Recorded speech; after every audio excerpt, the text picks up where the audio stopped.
What happens when late-night sarcasm collides with steely determination? When a comedy host who's made a career out of mockery invites a man who made a career out of pain, discipline, and reinvention. When John Cena, the world's most unlikely Hollywood success story, sits across from Stephen Colbert, the gloves don't just come off. They never existed in the first place. What starts as a polite exchange slowly turns into one of the most uncomfortable and unforgettable clashes in late-night history. By the time it's over, someone will storm off that stage, but it won't be who you expect. The studio lights gleamed, the crowd was electric. The camera panned across the audience as Stephen Colbert's voice echoed, "Ladies and gentlemen, my next guest is a 15-time WWE champion, a global icon, and now, somehow, a serious actor. Please welcome John Cena." Applause thundered as Cena entered in a navy suit tailored to his massive frame. He waved humbly, shook Stephen's hand with a firm grip, and took a seat. Colbert smiled, but it was the kind of smile that knew things he couldn't wait to use. "So," Stephen began, steepling his fingers, "John Cena, from body slams to Oscar buzz. I mean, how does that happen? Did you just run out of people to elbow drop?" Laughter scattered through the crowd. Cena grinned politely, but his eyes flickered. "Well, Stephen," he replied calmly, "I like to think growth comes in many forms. Some people grow out of sarcasm. Others grow into new challenges." Colbert chuckled, eyes twinkling. "Touché. But let's be honest, Hollywood's not exactly waiting around for wrestlers. Did you audition as yourself or as a meme?" The jab landed. Cena leaned back in his seat, unshaken. "I auditioned like anyone else, with preparation, discipline, and respect for the craft.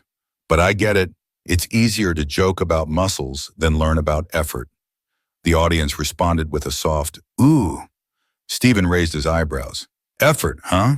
You think that's what makes an actor?" "No," John replied smoothly. "I think empathy, listening, and range make an actor, but effort's what keeps them in the game." Colbert shifted slightly. "And you have all three, I suppose?" "I wouldn't be here if I didn't." The tension was mounting, and the crowd sensed it. This wasn't just a promo interview. This was fencing with words, and Cena wasn't backing down. Stephen changed gears.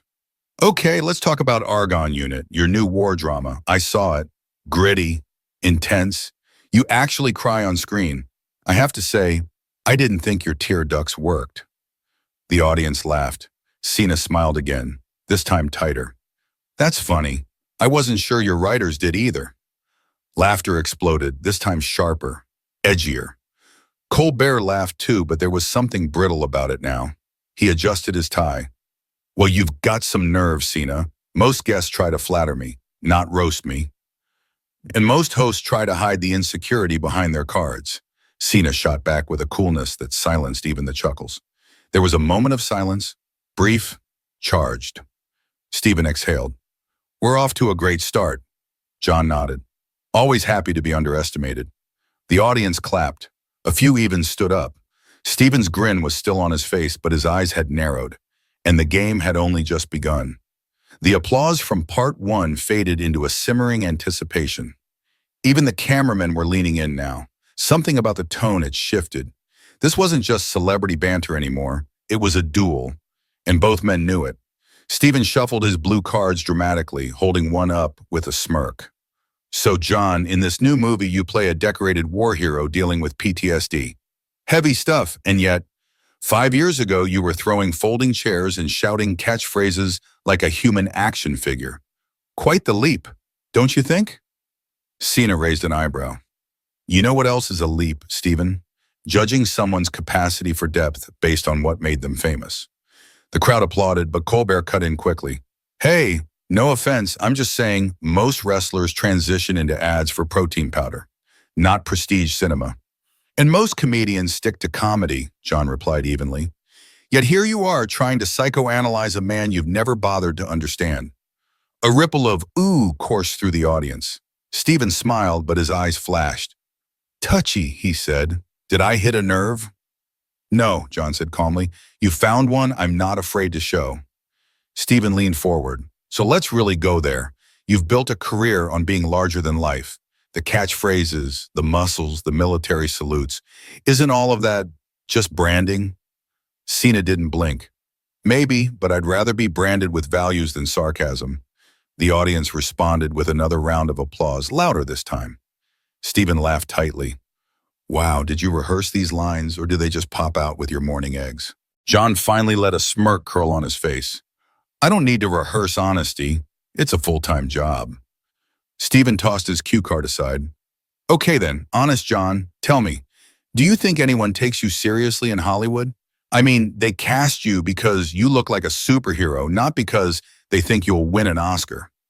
You'd be surprised who takes me seriously, Cena said without flinching. But even if they didn't, I'd still show up, because I'm not in this to impress talk show hosts. The studio fell silent again, the kind of silence where even the laughter signs couldn't break through. It was clear now, this wasn't a skit. This was real. Stephen narrowed his eyes. That almost sounds like you don't care about what people think. I care what people earn the right to say. You're still working on it. Another hard hit. The audience cheered this time, louder, more assured. Cena's calm, unshaken demeanor contrasted sharply with Stephen's rising tension. You're quite the philosopher for a guy who once lost a match by being hit with a trumpet, Colbert sneered, his smile now visibly strained. And yet, Cena shot back, here we are. Me still standing tall. You still hiding behind punchlines. The temperature on stage rose a few degrees. Stephen stood up halfway from his chair, then sat back down, visibly recentering himself. You know what, he said. I was hoping for a fun interview. I really was.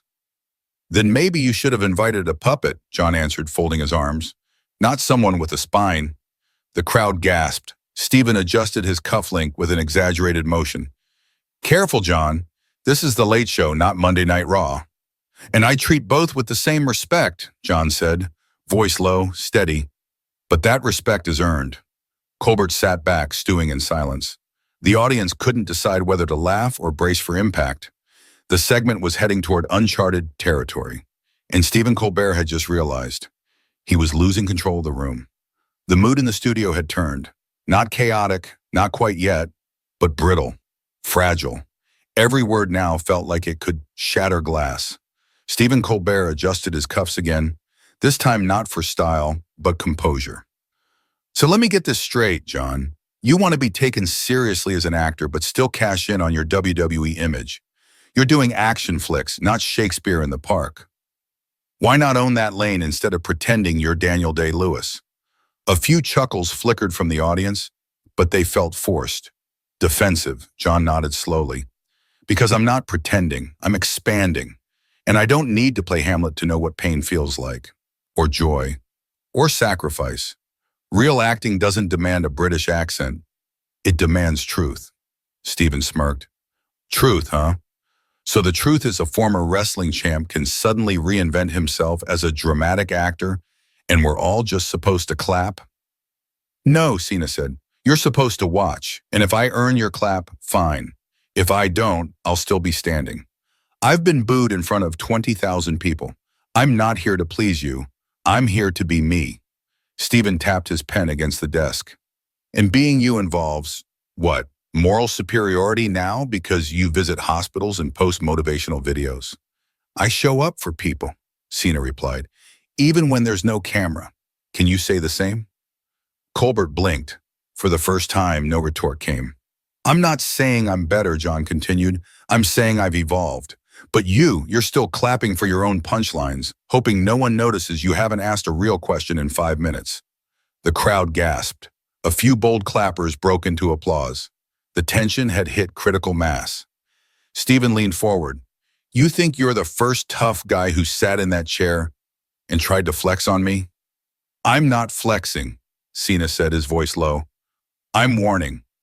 Warning, Stephen laughed. Thaddy, this isn't a steel cage match. No, John said, but the stakes are real because you mock people like me every night. And tonight, I walked in to say, enough. Stephen's eyes darkened. The interview was seconds from boiling over. The air in the studio now felt electric. Even the floor manager, usually invisible, was hovering nervously by the edge of the stage. The band had stopped prepping. The laughter signs were ignored.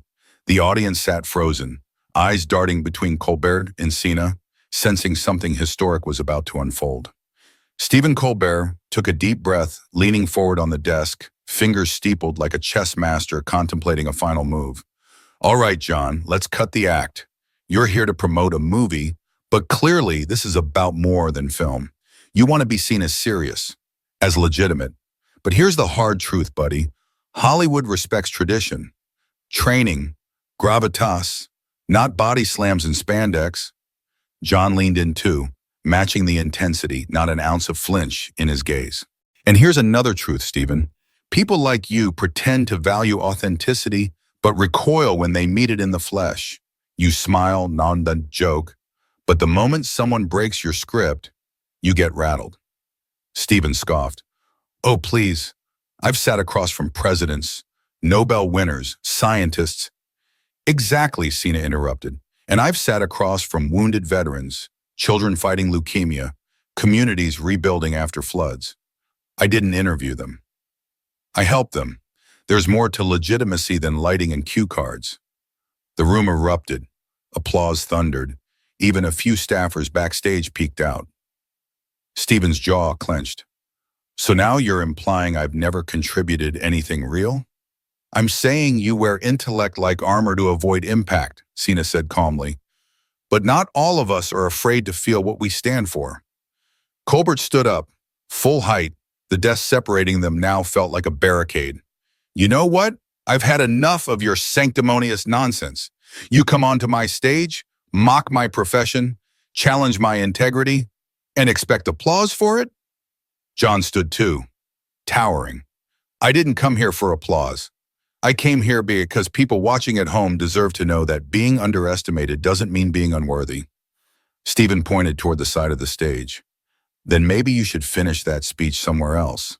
Gasps echoed. Some clapped in shock. Others sat stunned. John Cena didn't move immediately.